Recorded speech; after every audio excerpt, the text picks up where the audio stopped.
life story, how you have always wanted to work at this company, it's been your dream, and that's amazing. Let's talk about that during the interview. But honestly, for me, cover letters just, I don't even apply to jobs that ask me for a cover letter anymore. Okay? But I'm not discouraging you. If you're a writer and you're good at it, please write. Okay, so I see, Sam, you have your hand raised. Maybe you can ask your question. Then we can hand once in the chat. Hello, ma'am. Hello, everyone. Myself, Sam Burgess, and I'm from India. Thank you, ma'am, for such an amazing session. It was really very informative. I have one doubt that I've seen many people making resumes of only one page, and they also encourage others to keep it only of one page, because nowadays resumes are being read by machines only. So what are your opinions on this? Can I make a resume of any length, or should it be of only one page? Okay. So for me, the sweet spot is actually 2 pages, 3 pages maximum, but it depends, okay? So someone who is just getting into the workforce, you don't have 3 pages worth of content. And if you do, most of it is going to be relevant, right? So if you're just getting into the workforce, if you can fit it in 1 page, perfect. If you can fit it in 2 pages, okay. For me, 3 pages is the maximum, but that doesn't mean that if you send me a 5-page CV, I'm not going to read it.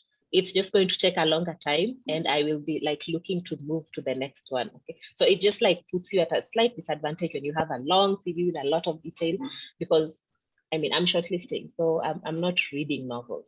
So if you can do 1 page, sweet. If it can't, 2 to 3 pages, that's the sweet spot. Thank you, ma'am. Shadrach is asking, how do I apply for roles in remote jobs that require work visas or work authorizations for the country, and yet they are remote? If it's, if it's a remote job, they're not supposed to require a visa if it's a truly remote job, okay? Because you're going to be working from here. I'm working for an Austrian company right now. I don't have an Austrian visa. I have my sweet, nice old Kenyan passport, and that's it. So if it's fully remote, they don't need to ask for that. If they require a visa, then as a company, they should be able to sponsor for you to get a work visa in their country, and also sponsor for you to relocate. So there's 2 different types of roles. There's one that is a fully distributed company, or remote first, or remote friendly, which will allow you to work from wherever. You can work from your house in Nairobi. If you want to go to TZ and do it, that's fine. But then there are companies that recruit globally, but then they need for you to relocate to a certain country. So if they need for you to relocate, then they should sponsor that. Okay. It should not be on you unless you have tons of money and you really, really want to do it, in which case it would be easier for you to then relocate to that country first and then start looking. Does that make sense? It does. And another person is asking, there was an instance where they got an interview and they were asked technical questions and they were not able to answer them. And how are they supposed to react in such situations? If you're not able to do it, 2 ways that I would handle this. One is, I mean, just be honest, say, I'm sorry, I did not prepare enough. Is it okay if we do this at some other time? Most recruiters will say yes. And I'm telling you that because by the time I advertise for a role, I shortlist candidates, I set up calls. I want to speak with these people, right? Because I've seen there's something really interesting in their profile. If you come in and you're unprepared and you tell me you're not ready, or can we reschedule, why would I say no and then have to go back to the drawing board? I wouldn't. Like, I'm looking to fill a role, okay? So please be transparent. Just say, I'm not quite ready for this, or I do not know, but I can do more research on this. Instead of just making up things, it will be very obvious that you don't know how to answer this question. And if you don't know, you don't know, that's a fact. You can't start like looking it up on the internet, that you'll like immediately be disqualified. So just be transparent about it, and a good recruiter will allow you to take that interview again. Yeah, thank you. And this question concerning the resumes, yeah. There's because you've been dealing with this, what is that one thing that you've seen that is very important that most people seem to exclude when writing search on presenting their resumes? I would say contact information, and you might think this is crazy, but there are so many CVs that come through, I'm sorry, and someone forgot to put in their phone number or their email address. And remember, if you apply through an ATS, a system, i.e. not sending your CV via email, it might not ask you for an email address. So then you've uploaded something there. I can see your nice name. I can see your CV looks pretty okay. But then how do I reach out to you? I can't. Okay. So contact information, very, very important. And also, if you're applying for global roles, always include your location. It helps because sometimes companies are looking specifically for people in EMEA or looking for people in the Americas or APAC or whatever. So having your location there will help them like move you to the right job stream. It doesn't have to be specific, just Nairobi, Kenya is fine. Okay. And then, like I said, and I'll say this again, the way people save their CVs, like have your name on your CV, please. Do not forget to save your CV with your name. And could you have like a sample of a good resume you would Yes. show to us? Yeah, as a matter of fact, I do.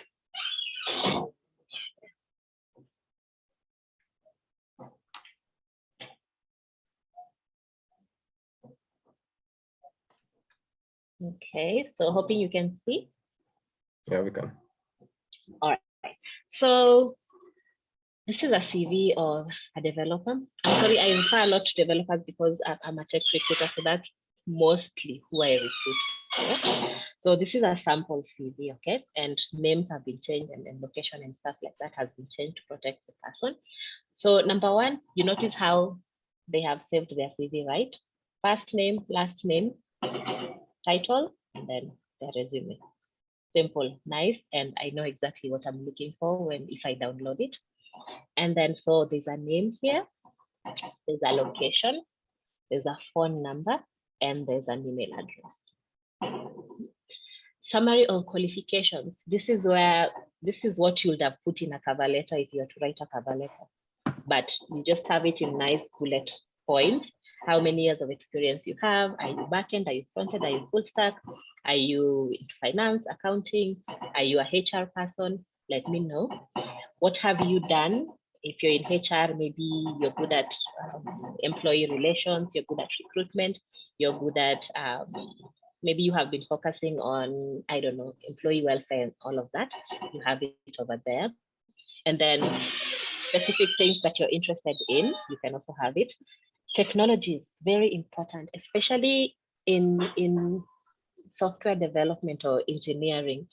Please always let people know which technologies or your stack that you're proficient in. Don't let me have to search, because if I'm looking, most companies have specific stacks that they work with, okay? So it will be either Ruby on the back end, React on the front end, and I don't know, Docker or whatever. So if they're looking for people, they're looking for people who have those specific skills. Like I'm not going to hire a Java developer for a Ruby role. You see what I mean?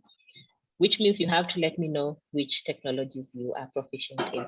If you're currently learning it, also please put it in there. Maybe you're good at Java, Go Python, but you're currently learning Ruby, just say intermediate or beginner. Currently maybe practicing or playing around with JavaScript, you can put it down there, but say currently learning, yeah, so that it's clear for me.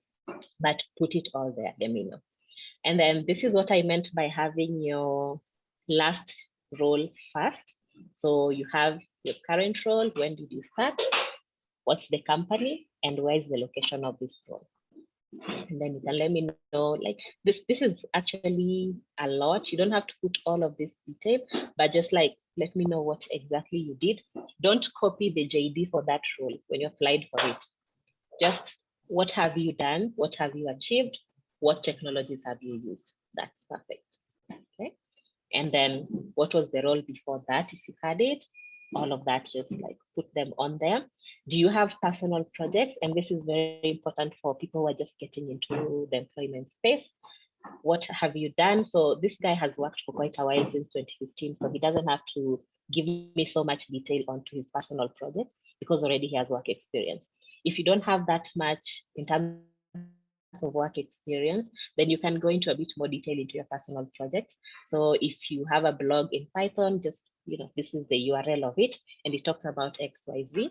I built a chat system in Node.js. I used Node.js, of course, and this is the chat system. Here's where you can find it. And yeah, just share your projects on there and the technologies that you used when working with that project. Working on that project. And then education, also super, super important. Your degree, if you have a diploma, I really don't need to know what high school you went to. I know some people like to share because maybe they went to Alliance or whatever, but it's really not that important. Just the last one, yeah, after your degree or your diploma, or if you have a certificate, share that. And then Udacity courses also, feel free to share because they're actually really good. Or if you did something on Coursera, or if you took some course or something, put it on there because or if you went to a boot camp, for example, Moringa, put it on there, which is fine. So you see, this is a 2-page CV, and this guy, is it 3 pages? Yeah, 2 pages. It's a 2 pages, and this guy has been working from 2015, yeah, which is now what, 7 years of experience. So if he can fit 7 years of experience into 2 pages, you can too. And I'll share this with you guys afterwards if you just wanna maybe go over it again. Okay. Someone is asking, could you guide them or show them how to write or do a cover letter for their resume? How to do a cover letter, man. I'm not gonna lie, I suck at cover letters. It's just not my thing. I never know exactly what you want to hear in this cover letter, aside from who I am and what I've done, which thing it's on my CV. Hello. So I can share a nice little template, which I thought was really good. And then maybe you can edit it to and tailor it to whatever job you apply to. So I can do that after this. Okay. My question is about the LinkedIn profile. Yeah, you find that the details that include in the LinkedIn, some people do it without the skills. Like someone maybe have written, I'm an Android developer. Yes, they have the skills, but not that experienced. And once a time they find a job asking for 1 to 2 years of experience.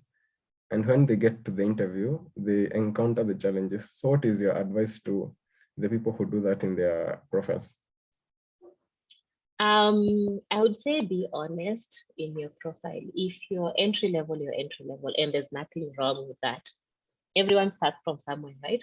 Don't make it look like you're more experienced than you are, because people are gonna find out at some point in the interview process. Yeah. So if you're just joining the workforce, you have a year of experience, and maybe it's not professional, it's mostly just projects that you did, maybe your own even personal projects. Just be transparent around that. Yeah, so that even when you get hired, people know that this is someone who needs handholding, someone who needs guidance and mentoring, and they'll treat you as such. If you act more experienced than you are, even if you ace the interview, because some people are really good at interviewing and they'll ace it, you'll actually have an actual job which will involve you coding. Yeah. And if you can't do that, how long do you think you'll last? So you will have wasted your time, the company's time, and just to get fired. So just be transparent with your level of experience. Someone is gonna hire you.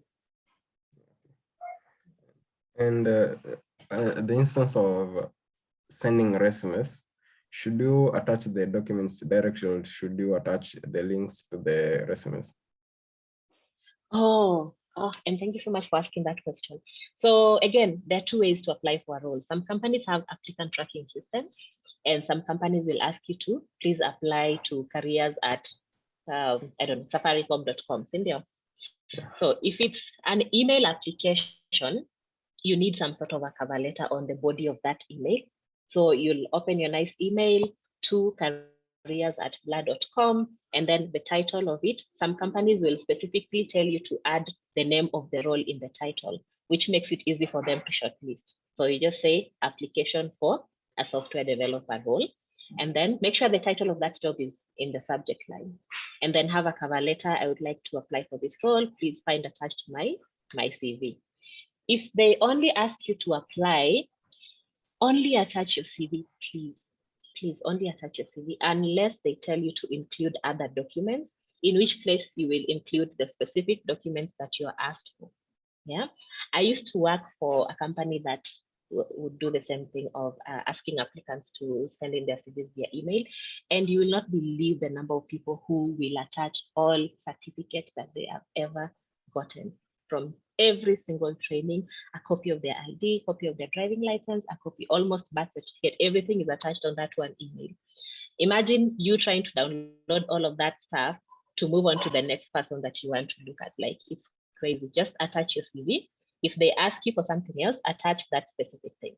Do not attach your certificates. They will ask you for this when they need it. Don't attach your transcripts if they don't ask for it, because they will ask for it when they need it. Yeah. And I strongly encourage PDF documents. Strongly encourage. Word is fine, but I strongly encourage PDF. Okay.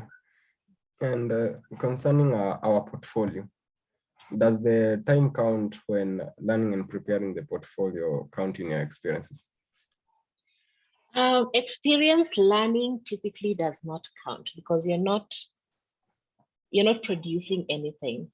Okay, it doesn't count towards your experience, but it counts towards your application, if that makes sense.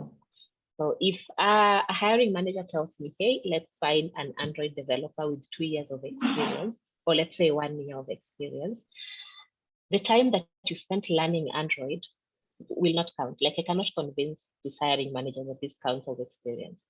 But then the time that you have spent working on projects, volunteering, maybe interning or something, that will count. Okay, so I think we have a question raised, hand raised. So maybe Pam, you can ask a question.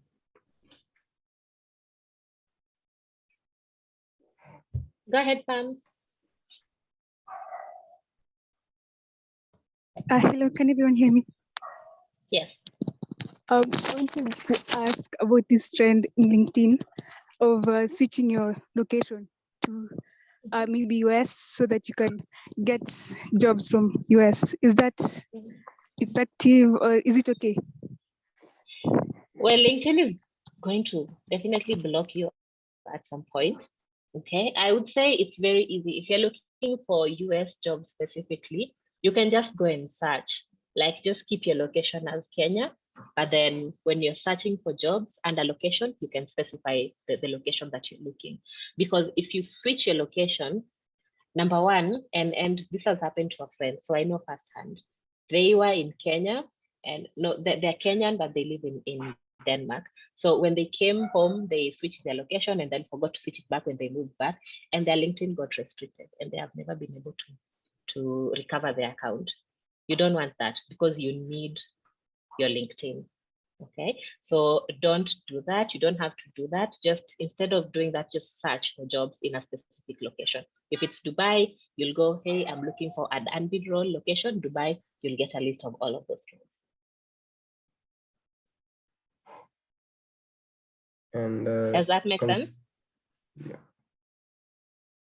Concerning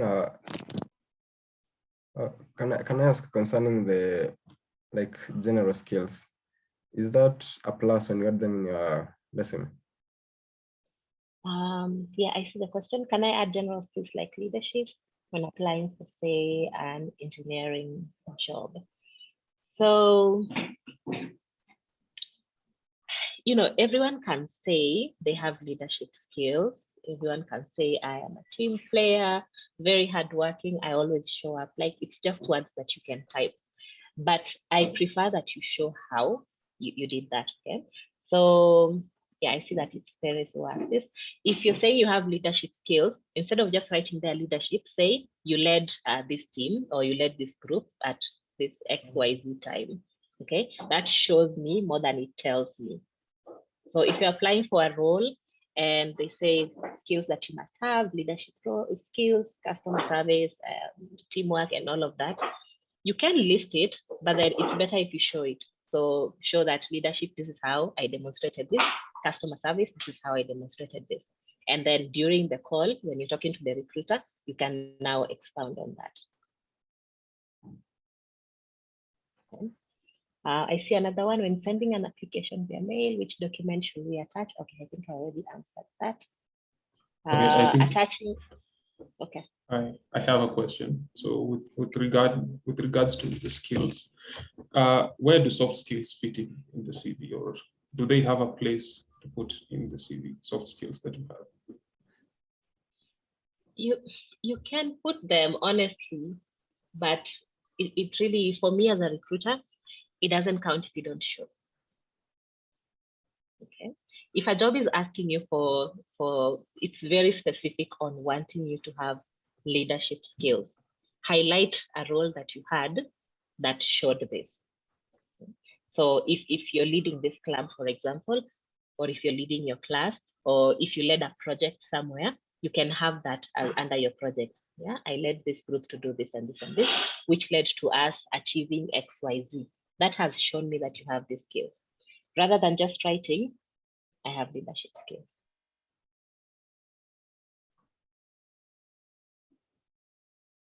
Does that make sense? Yeah. Yes, it does. So I think we have another question on the chat. So Jacqueline is asking, is it right to add a co-founder in your CV when applying for a job? I think I need more context. So co-founder as in you being a co-founder or a co-founder of the company? I'm not sure. Maybe just unmute yourself and ask.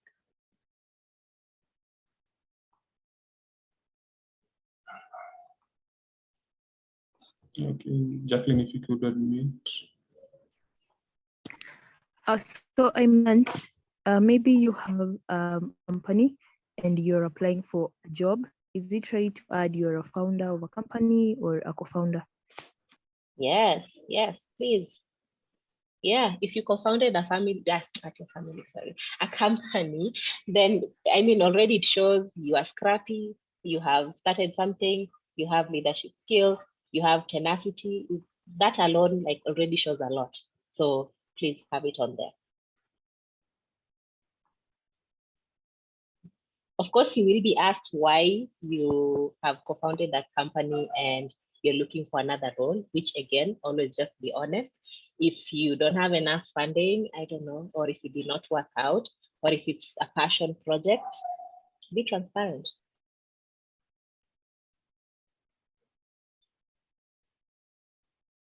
Does that answer your question? Oh, yes, it does. Someone is asking about referees. Must I add them? How many minimum, maximum? This is another thing that most people, referees and hobbies, honestly, you don't need to add your hobbies in your CV. Trust me, you don't, unless they specifically ask for it, okay?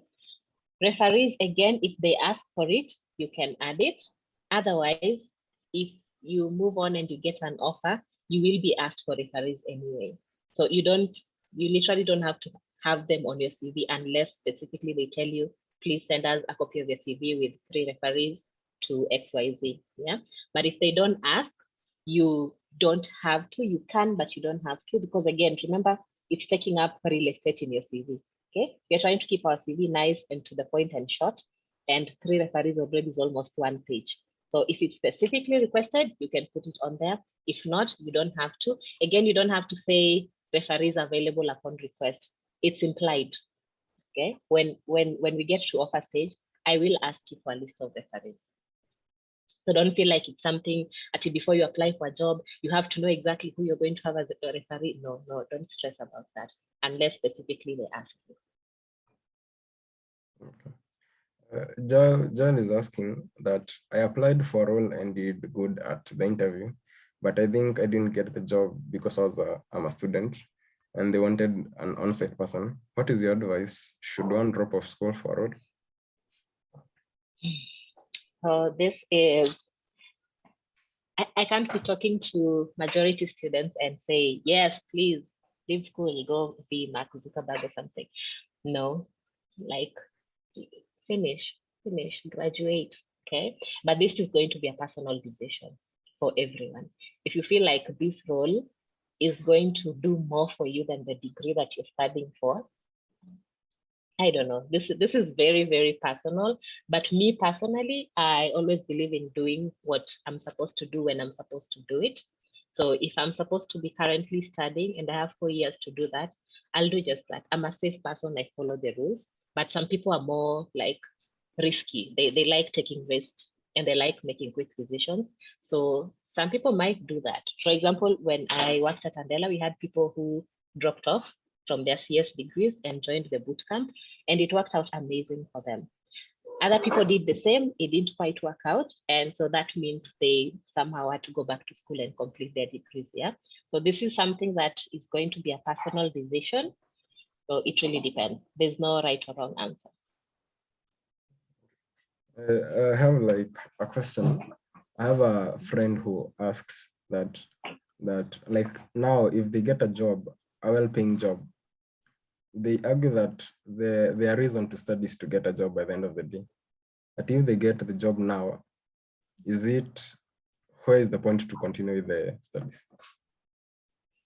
I mean, I get it. But again, nowadays no job is guaranteed. Yeah, it's not like back in my parents' time where if you signed a job offer, then you have 30 years to work and you're good and you're set and your pension is growing. Nowadays, you can join a company today and get laid off tomorrow. Yeah. Or if you can join a company and actually grow and thrive and grow into management and all of that stuff. So again, personal decision. If you feel like this is what you want, school doesn't matter. But for me as a person, as Valerie, I do what I'm supposed to do when I'm supposed to do it. So I just go ahead and finish my degree, graduate. And when I'm applying for jobs, I will apply for jobs that want students and understand that I'm a student. And so it's part-time or like allows me to work in a schedule that will also agree with my studies. Okay, so I think we have a hand raised. Maybe Pam, if you can unmute and ask. Concerning school, I wanted to ask the strengths of certificates, versus degrees. Certificates versus degrees. What kind of certificates do you mean? Say the Google certifications, or maybe those certifications that you get from maybe participation or completing a course. Oh, yeah. Yes. I don't think they should be versus. It should not be your degree versus a certification. They should actually work together. Yeah. So you have your degree, but then going the extra mile and actually doing a certification when you don't have to shows that one, you're passionate about your career, and two, you are someone who is always learning. So it's a definite plus, and always showcase your certifications. Even if it's a 1-hour course that you did on Coursera, shout about it on LinkedIn, please, because it shows something about you. Yeah, this is not part of your coursework. It's not something that you had to do, but you actually did it, which is amazing. Thank you. Jacqueline is asking, is it okay to send a direct message to recruiters and ask them about their openings in their jobs? And is it right to send their resume to a recruiter and give some feedback about it? This is an amazing question. Thank you so much, Jacqueline, for asking. As a recruiter, and I'm sure I speak for 90% of recruiters out there, don't come to my inbox and just say, hi, I'm looking for a job. Please see my CV if you have any relevant opportunities, because I promise you, if I do that, it will be after like 3 to 5 working weeks. Okay. The best thing to do is, you have seen I work for Storyblock, right? Or you've seen a recruiter from some company that you're very interested in. Just go to their job site, go to their website, and then scroll over to careers, and then click on careers, and then check. Is there a role there that you feel you're a good fit for? Armed with that information, having tailored your CV like I told you to tailor it, you have gone to JobScan, you have compared this JD and your CV, it's a fit, it looks amazing, apply for that role on the job site, okay? Once you apply, come now to this inbox and let's talk. Tell me, hey, there's this role that you guys have advertised for that I feel I'm a good fit, and this is why I have actually applied. Do you kindly either look at my application or forward me to the right recruiter? Because sometimes a company has many recruiters and we are not all working on the same roles. So that's what you do, okay? You're very proactive. You've already applied for this role. So you're just coming to let me know that, hey, I've applied, please check me out. As opposed to sending me your CV, which is not tailored. You have not checked whether we have an opening in your field at all. But then now you want me to open this CV, go through it and tell you, no, but right now we are not hiring for people in accounting, I'm sorry. Like, you have wasted your time, And when we're actually hiring for an accounting person, I might not remember that you reached out because maybe it's a while back, you understand? So I'm always polite, I'll let you know. When I have time, I will go through the CVs. I will. But the thing is, it might take time because sometimes I'm also like under pressure, recruiting for many roles. I have timelines to be able to fill them. So having 10 people in your inbox telling you to go through their CV and find out if there's any role in your company that they could apply for, honestly, you're giving me work. Yeah. So that's the right way to do it. Check the careers page, apply for a role first, then hit the recruiter up. Okay, thank you for that. And Paris is asking, how can I do follow-up for role I've applied for? Yes, please always follow up. And this is another thing that I've noticed with especially people who are just getting into the workforce. Don't be afraid. Like, you guys, people are actually looking for people to join their companies and work with them. Yeah. Don't be afraid. If you've applied for a role, you have not gotten feedback in 2 weeks. 2 weeks is a sweet spot. 2 weeks. Please reach out. Okay. If you sent it via email and you don't know who exactly could be looking at it, go on LinkedIn, check out who's the recruiter in that company. Just follow up. Hey, I applied 2 weeks ago. I haven't had anything. Do you mind taking a look at my application? I'm always happy to do it because sometimes you have received 200 applications for this one role. Imagine that one person who actually comes to you and lets you know that they applied. You just go and search their name and you find them. Like, it's amazing. It really makes my work easy. So feel free to always reach out. Thank you. I have a question concerning about if you are writing a CV and you are a beginner and you have no experience at all. You said that you can add your personal projects to that. And when you reach to writing your experience, how do you combat that, or how do you ensure that, yes, you have some experience, but not that much? How do you indicate that in your CV? Just write that experience which you have. Okay. Okay. And if it is even if it is like 6 months, just write it. 3 months, 1 month, 6 months, just write it. Even if you haven't worked in an actual professional environment, but while you're studying, I'm sure you guys maybe have some group or teams that you come together and do something, right? Write that. Okay, thank you for that. Yeah. Okay, I have a question with regards to remote jobs. Now, I know that the world is getting more remote and people can work from different places. So let's say if you worked on a remote role to a certain company, and now you're putting up on your experience on your CV.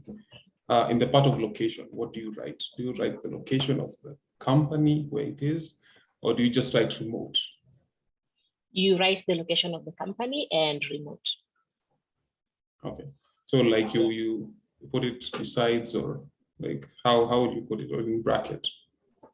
So you would say I was an admin assistant, name of the company, and then the location of that company, if it has a location. Some companies do not have a location. They must have a country where they are registered as a legal entity, because they can't just not exist. So you write that country and then in bracket remote.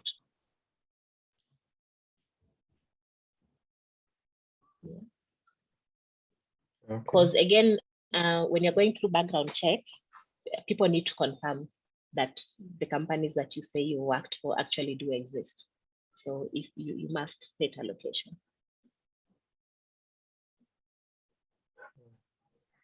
Okay. Laura the study is asking, when preparing your LinkedIn profile and you are active in many fields like art, tech, and in other varied fields, should you include all you do for your various passions? So LinkedIn, yes, you can. You know all the things you can't do on your CV because maybe it might take up a lot of space or a lot of time. You can do that on LinkedIn. Yeah? You know, whatever clubs you're part of, like they're not charging you for space there. And whoever is looking at your LinkedIn actually is taking the step to look at it. Like they want to know you outside of what's in your CV, but not too personal like in Facebook. So yes, your passions, the things that you do, clubs that you belong to, you can put them on there. Thank you for that. And we are about to conclude. Is there anyone who has a question?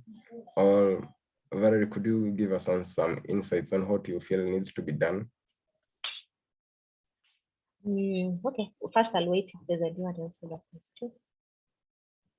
I think if you have a question, you can just unmute or type it in the final minutes. That last burning question that you have.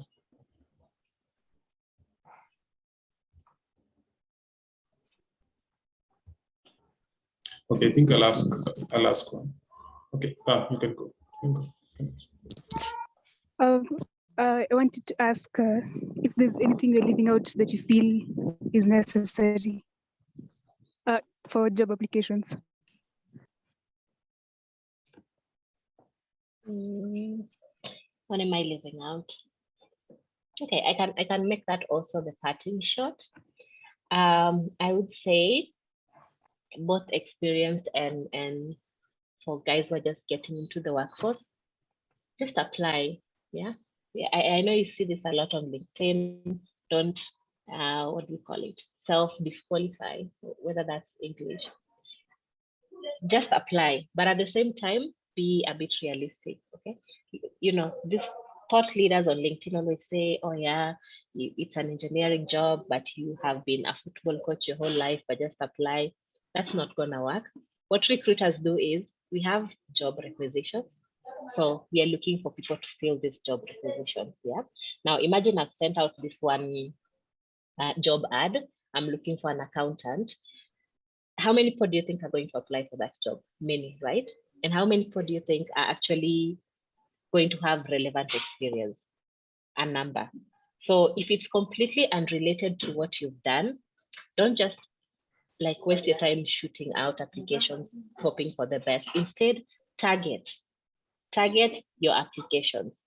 Spend your time actually targeting applications to jobs that you're a fit for and jobs that you'll actually enjoy doing. I know sometimes we get really like, you just need to work, you need a job.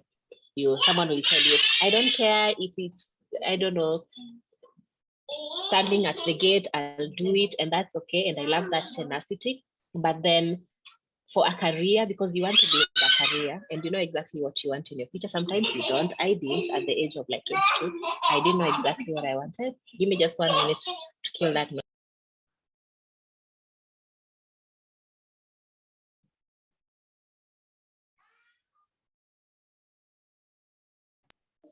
Sorry.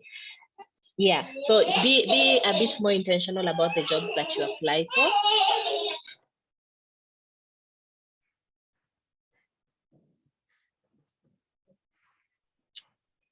Saturday, okay. Yeah, be a bit more intentional about the jobs that you apply for because it will give you better results. Okay, instead of spending hours and hours just applying for any role that you see, you'd rather spend that time researching companies, jobs, and just being a bit more intentional about it. do not be afraid. Don't feel like someone is doing you a favor by reaching out to you or asking you to come for an interview. They're not doing you a favor. They have a job to fill and you have the skills that they're looking for. Like, always be that confident. If it's not something that you want, say no. No is a complete answer. You don't have to explain yourself. When you go into an interview, show confidence, showcase your skills. Yeah, just kill the fear and kill this feeling that if I don't do this, then this will not happen. No, it's a candidate market right now. That's what we are calling it in recruitment. Like, we are hunting. We have become hunters as recruiters. So do not be afraid when you're looking. Alfred is asking, how do you quantify the time spent in projects in the experience section? Time is measured in time, right? So if you want to measure it, you just say between October 2018 to November 2019, I was working on this project, and this is what we hope to achieve, and this is what we have achieved. Here is where you can see it. If there's a link, put it on there. I'm happy to check it out. Yeah, I'm not sure whether I've answered your question, Alfred. Like I'm asking, Mm-hmm. I am to say I'm an entry level person looking for a job. Yeah. Sijakuwa mahali popote. Now, how do I quantify that time I've spent on the projects I've done personally? Oh, okay. But these have to be work-related projects. Is that what we're talking about? Yeah. Or do you mean like you completely have no experience? It's zero. There's nothing at all that you have worked on. Like I mean, I'm just developing my skills. I have learned, and there are some personal projects that I have done, but I've not been in the actual job place or in the job market. Now, how do I quantify that time on the projects, not learning on the learning section, but on these personal projects that I've done? Okay. Yeah, I think I know exactly what you mean. Let me find a CV that shows that, and I share it shortly. In the meantime, if someone has a question, they can go ahead and ask. But let me just find something for you.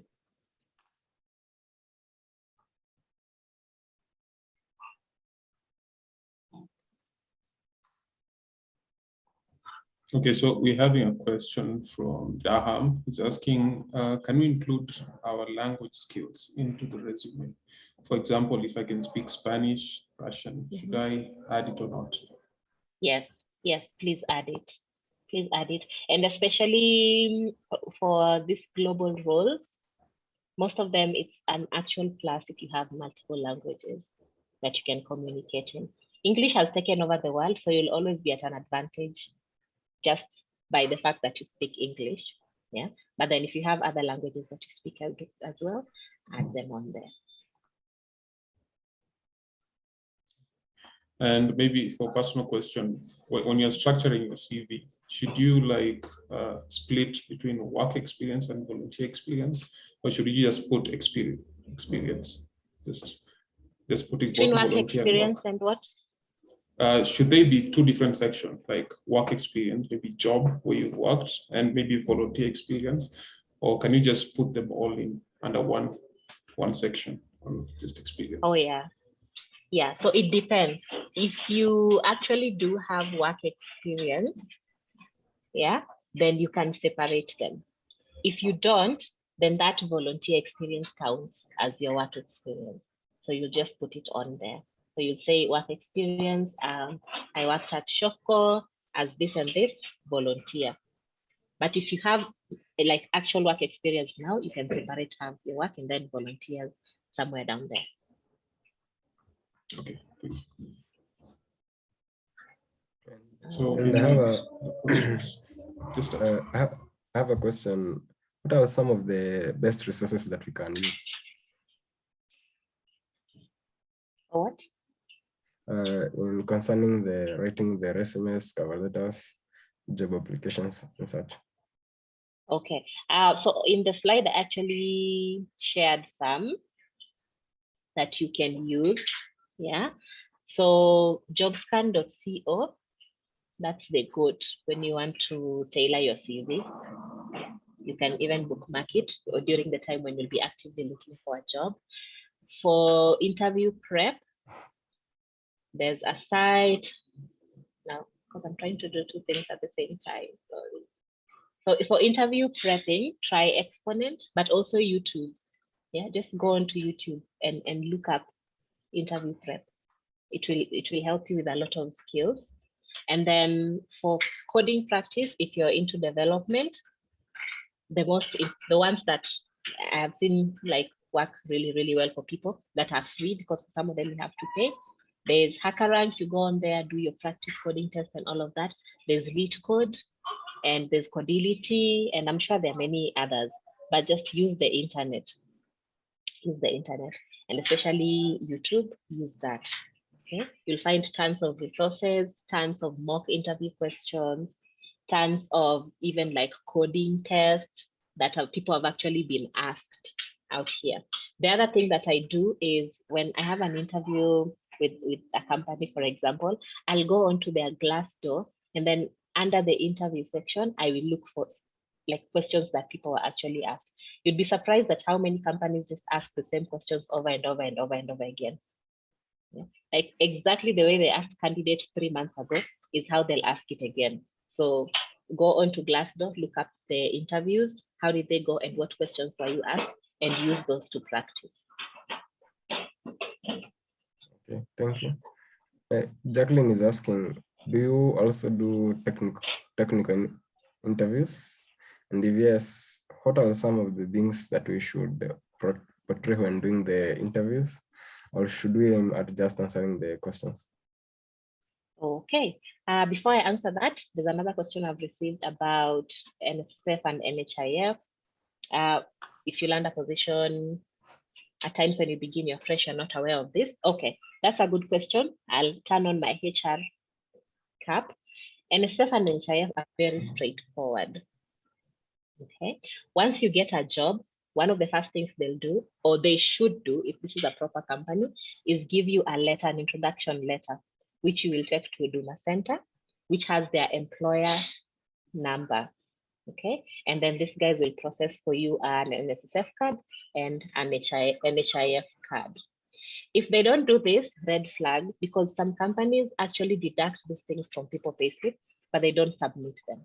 Yeah, so you're paying in your mind because you're not getting that money, and your payslip says that you are deducted NSSF and NHIF, but when you go there, they don't even know you. Okay, so the first thing that they should do is give you an introduction letter to those two corporations, and then you go and get your cards. If they don't do this, please ask. Okay, ask your HR person if you don't have. You cannot register for NSF and NHIF before you're employed unless you want to pay for them personally, which doesn't make sense. Just take a personal pension or something. So always ask for an introduction letter, and then time every now and then, just like randomly check your status, because you never know. They might not be submitting. You might have been inactive for a while and you don't even know. So every now and then when you have time, just check your status for NSSF. Like go ask for a report, they'll print it out for you. And just to know that you're up to date, so that when someone falls sick or when you need the services of NHIF, you don't get shocked. Okay. So yeah, I think I've answered that. Now, what was that other question that you asked? It was, Jacqueline was asking, do you also do technical interviews?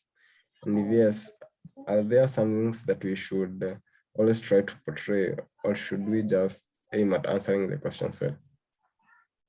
So recruiters typically, unless I am recruiting for a recruiter, I will not ask technical questions because I am not technical enough, if that makes sense. I can't sit down here and conduct an accounting interview because I'm not an accountant. And so I don't even know whether what you're telling me is true or false. I cannot do a dev technical interview right now because you could sit there and lie to me and I will not know. What we do is we check for fit.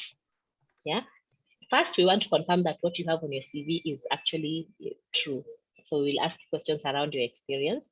2, we want to check if you could potentially be a fit for this company, like your attitude, you have energy, how do you answer the questions? How much research have you done on the company? Like, are you actually interested in working for us, or are you just looking for a job? And then basically, we just want to know that you're not absolutely crazy. Yeah, before we move you forward to the hiring manager. So the hiring manager will do the actual technical interviewing. Now, if I'm recruiting for a HR person or a recruiting person, then yes, I can actually do a technical interview because I am in that space. Thank you for that.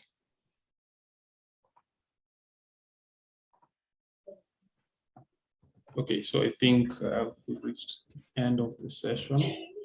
It was really insightful, like with all you shared, and given that there's not much content tailored to students and how they can like create good job applications and how they can improve them. Because as you said, you can make as many applications as you can, but the quality is what matters and how good you make them. That's what helps you get the job. And I really appreciate you taking your time. I know Saturdays are usually good for rest, but you took the time to like come and share more information with us. And really thank you so much. And maybe if you can give a parting shot just before the end. Hey, yeah, I think I am also really grateful, okay, for the turnout, first of all, and for you guys actually thinking I have something to share. So that's flattering and I appreciate it. Feel free to reach out to me. I'm giving an open invitation. If anyone wants to reach out to me on LinkedIn, maybe there's a question here that was not quite well answered as like you'd want, maybe you want to dig deeper into something, or you have any more info that you'd like to seek, just inbox me on LinkedIn. I'm more active on LinkedIn than on any other social media space except Instagram. So just, yeah, reach out, please. I'm happy to help. If you have a request for any of the stuff that I've shared, I don't know how I will get your email addresses. Alternatively, send me your email address on LinkedIn and I'll send it to you. But I'm really happy that you guys actually took time on a Saturday to come and listen to me. Thank you for your participation. And I really enjoyed having this session. So with regards to the slides and maybe the sample CV, just share with us, then we'll be able to share with every member and also like make a post on it where they can find it easily. Okay, perfect. I will do that. So thank you everyone for taking your time to attend this session. I hope you learned a lot from the session and have a nice Saturday. Bye. Bye.